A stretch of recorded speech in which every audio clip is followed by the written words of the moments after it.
अरे, ये हिरण आपको कहाँ से मिला? रघुवीर ने सारी कहानी राधा को सुनाई। हमारे घर तो वैसे ही खाने के लाले पड़े हैं।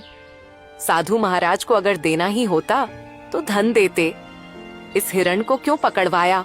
हाँ, अब साधु महाराज ने कुछ सोच समझकर ही दिया होगा। उन्हें भी तो हमारी इस हालत के बारे में अच्छी तरह पता था। तभी वहाँ रतन आ गया। पिताजी, यह हिरण वाकई बहुत अच्छा है। मेरे साथ तो अब गांव का कोई भी बच्चा नहीं खेलता, क्योंकि हम गरीब हैं ना। लेकिन अब मैं इस हिरण के साथ खेलूंगा। इतना कहकर रतन हिरण को लेकर घर से बाहर चला गया और खेलने लगा। हिरण इतना सुंदर था कि जिस किसी की भी नजर उस पर पड़ती, उसका मन मोह जाता। अगले दिन जब रघुवीर अपने दुकान पर जाने की तैयारी कर रहा था, तभी गांव का जमींदार उसके घर आ पहुंचा। आप तो जमींदार हैं, मेरे घर पर क्या करने आए हैं? इससे पहले तो आप कभी नहीं आए। भला मुझ जैसे गरीब के घर में आपका क्या काम है? हाँ, बात तो तू सही कह रहा है रघुवीर, लेकिन बात यह है कि आज मैंने तेरे बेटे यानी रतन को एक हिरण के साथ खेलते देखा है। वह हिरण वाह वाह वाह बहुत ही सुंदर था। और तू जानता है कि मुझे जानवरों को पिंजरे में रखने का कितना शौक है, तो मैं वह हिरण खरीदना चाहता हूँ। राधा यहाँ सुनकर चौकस हो गई। वह कुछ कहने ही वाली थी कि माफ कीजिए, मैं वह हिरण आपको नहीं बेच सकता। अरे भाई, मैं तुम्हें इसकी अच्छी कीमत दूंगा। आप मुझे चाहे उसकी कितनी भी कीमत दे, माफ कीजिएगा, मैं उस हिरण को नहीं बेचूंगा। जमींदार क्रोधित होकर वहां से चला गया। आपने ये क्या किया? जमींदार हमें इसकी अच्छी कीमत दे सकता था। हमारी हालत कुछ बेहतर हो सकती थी। मैं यह हिरण नहीं बेचूंगा राधा, क्योंकि यह हिरण मुझे साधु महाराज ने भेंट किया है और भेंट की हुई वस्तुओं को कभी बेचा नहीं जाता। कुछ दिन ऐसे ही बीत गए। रघुवीर और उसका परिवार हिरण से इतना जुड़ गया था कि उसे छोड़ने का ख्याल भी नहीं आता था। फिर कुछ दिनों बाद एक व्यापारी वहां आ पहुंचा। अरे भाई, मुझे तुम्हारा यह हिरण बहुत पसंद आया है। मैं तुम्हें इसकी मांगी हुई कीमत दूंगा। यह हिरण मुझे बेच दो। तुम चाहे मुझे कितना भी धन क्यों ना दो, मैं इसे नहीं बेचूंगा। अरे, तुम गरीब के गरीब ही रहोगे। तुम सामान्य लोहार हो, समझते ही नहीं कुछ। व्यापारी वहां से चला गया। राधा रघुवीर पर गुस्सा हो गई। जब से ये हिरण आया है, तब से हमारा खर्चा और बढ़ गया है। पहले जमींदार को लौटा दिया और अब व्यापारी को भी मना कर दिया। क्यों नहीं बेचा इसे? राधा, न जाने क्यों मुझे इस हिरण से अब एक खास लगाव हो गया है। और वैसे भी साधु महाराज ने कहा था कि इसे अपनी बेटी की तरह पालना। अब ये मेरी बेटी जैसा है, और भला कोई अपनी बेटी या को मांगी हुई कीमत पर बेचता है क्या? खुद सोचो ना। राधा यह सुनकर चुप हो गई और नम आंखों से मुस्कुराने लगी। धीरे धीरे वह हिरण उनके परिवार का हिस्सा बन गया। वहीं किशोनगर के राजमहल में उदासी छाई हुई थी। राजा विक्रम अपनी 20 वर्षीय पुत्री चंद्रलीका को देख रहे थे, जो बेहोशी की स्थिति में थी। उनके बगल में राजगुरु थे। राजगुरु, क्या मेरी पुत्री ठीक हो पाएगी? मैंने राज्य के बड़े बड़े वैद्यों को दिखाया, लेकिन कोई फायदा नहीं हुआ।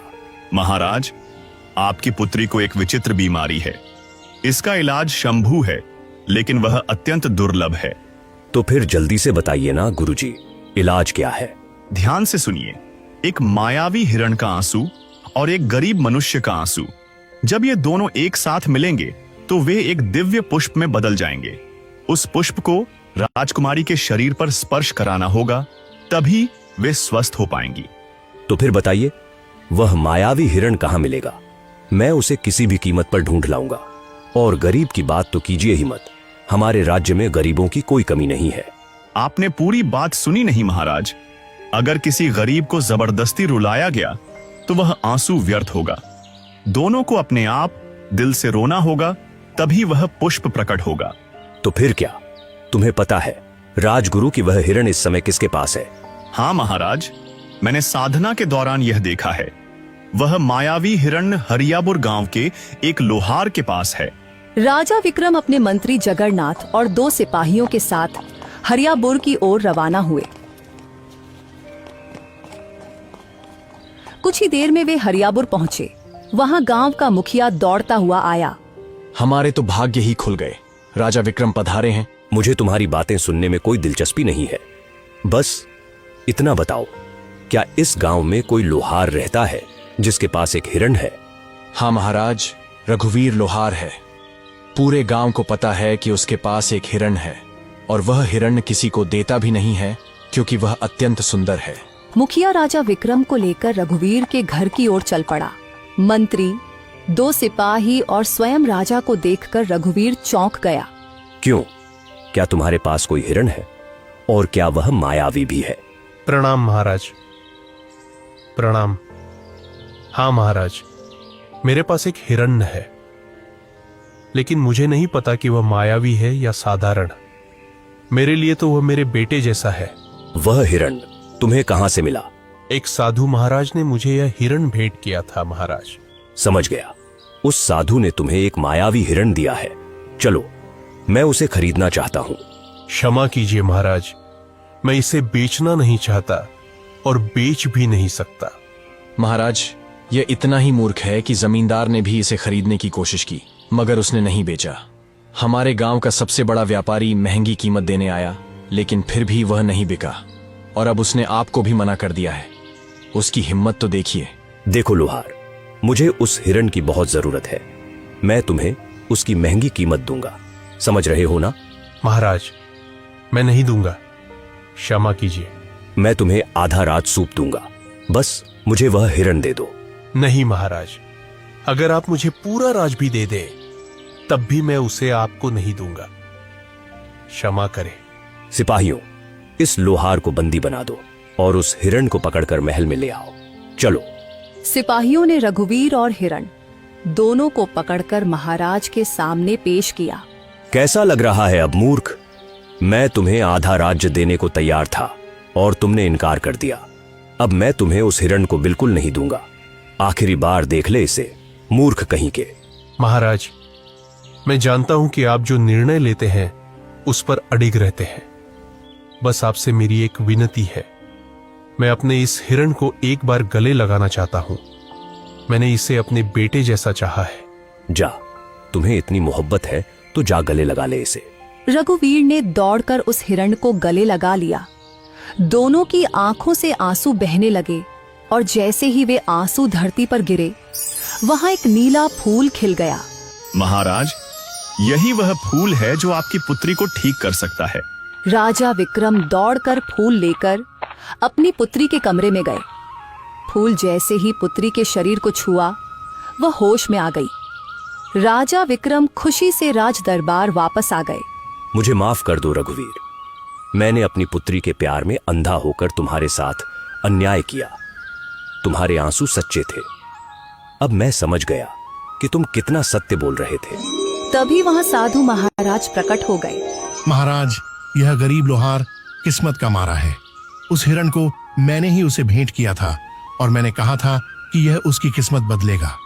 मैं जानता था कि आपकी पुत्री का इलाज उसी मायावी हिरण से होगा, लेकिन वह तभी संभव था जब हिरण पालने वाले की आंखों से सच्चे आंसू निकले, और सच्चे आंसू केवल सच्चे इंसान के निकलते हैं। साधु ने रघुवीर को देखकर कहा, रघुवीर, तुम्हारा काम पूरा हुआ, और जैसा कि मैंने कहा था, यह हिरण तुम्हारी किस्मत बदलेगा। अब समय आ गया है। रघुवीर, हम तुम्हें बहुत सा सोना देते हैं। तुम्हारी वजह से हमारी पुत्री ठीक हो गई है। हम तुम्हारा यह एहसान कभी नहीं भूलेंगे। महाराज, आपकी मेहरबानी है, लेकिन कृपया करके मुझे यह न दे। नहीं नहीं नहीं रघुवीर, यह भेंट है, और भेंट को कभी ठुकराते नहीं। आज से तुम मेरे राजमहल में मेरे सलाहकार बनकर रहोगे, और मेरे खजाने की रिक्शा का काम तुम्हारे कंधों पर होगा। तुम सच्चे इंसान हो, और हाँ, जिस गांव में तुम रहते हो, आज से तुम उस गांव के जमींदार हो। वह पूरा गांव अब तुम्हारा होगा। रघुवीर पूरी दौलत लेकर अपने घर वापसी की राह पर निकला, जो उसकी मेहनत, ईमानदारी और सच्चाई का अनमोल इनाम था। इस तरह एक सामान्य लोहार अपनी मेहनत और प्यार की वजह से अपनी किस्मत बदलने में कामयाब हो गया। उसका जीवन अब पहले से कहीं ज्यादा खुशहाल और सफल था, और वह अपने गांव के लिए एक मिसाल बन गया।